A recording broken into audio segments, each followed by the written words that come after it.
Hi everyone.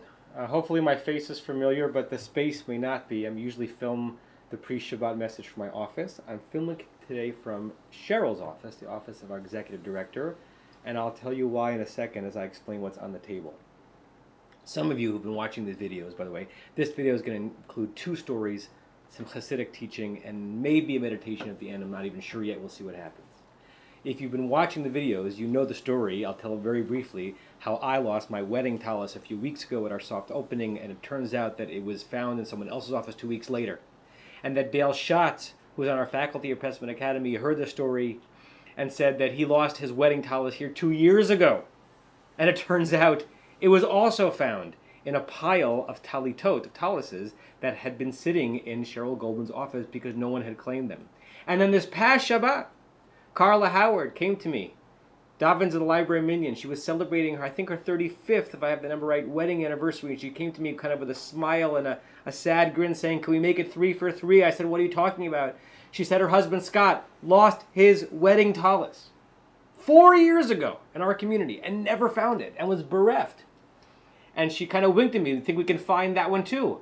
She had no idea that the second one was found in Cheryl's office. She didn't know about that group of talitot. I said, "Let's go upstairs to Cheryl's office and look." We came into this office last Shabbat, and I pointed to a tallis that was draped over these scrolls of the prophets that used to be in our former sanctuary that we're finding a place for now, and draped over it was Scott's tallis, perfectly sound, recovered, and undoing the sadness that he felt and that I identified with.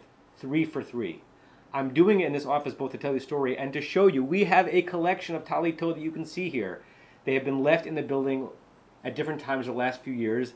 You might be the owner or know the owner of some of these. So if any of these look familiar to you, let us know, because we would love to do a reunion between talit and person, because we know that the separation, it's just a thing, I know, but the separation between talit and the owner can be a source of great sadness, and returning it can be a source of great joy. I want to tell you a story about joy. It comes from the Kutzker Hasidic tradition. Rabbi Menachem Mendel of Kutsk was a Hasidic master. Another time I'll tell you an interesting story about how I accidentally ended up in his hometown and at his house some years ago while on a trip to Eastern Europe with USY. And he was a very intense rabbi and thinker, and ponderous at times, and yet he was from the Hasidic tradition that really focused on the notion that joy, simcha, gladness, celebration, reveling was not just a nice thing to do, but it was a mitzvah.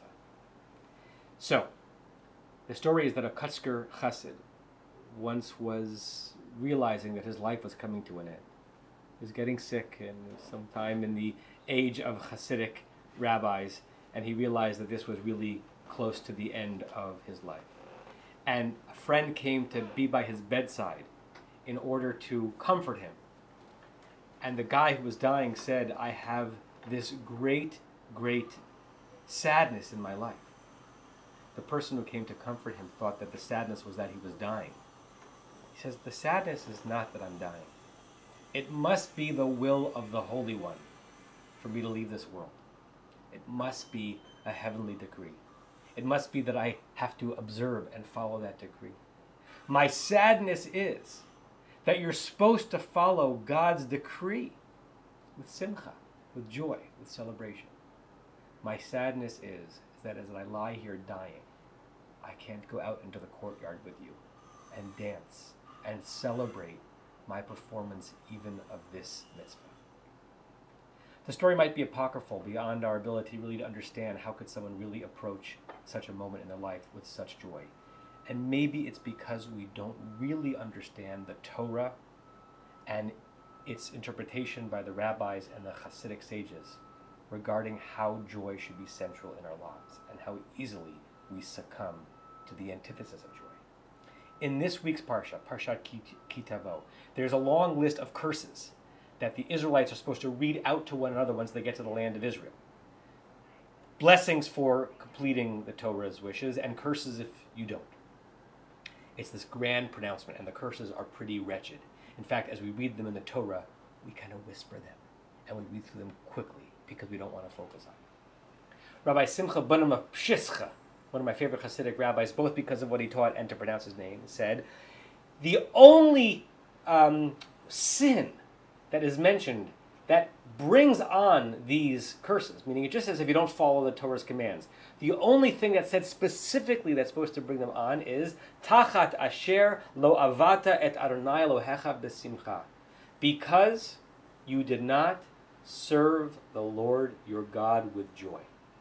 That's the reason in Parshat Ki Tavo that horrible things will happen to you. Is that divine causation? Is that an organic extension of what it means to not turn to Torah with a sense of joyfulness? The Kotzker Rebbe himself actually turned around the line and said, what this means is not only that you didn't follow the Torah's commands with joy, but you went away from the Torah. You fled from Torah. You did non-Torah things with tremendous joy. You found your joy away from the tradition, away from the community, away from the strictures. That is a source of sadness for the Torah. I want to suggest to all of you that in general, as a human being, and also in this particular time, finding joy can sometimes be hard. Each of us is laden down with pressures and anxieties.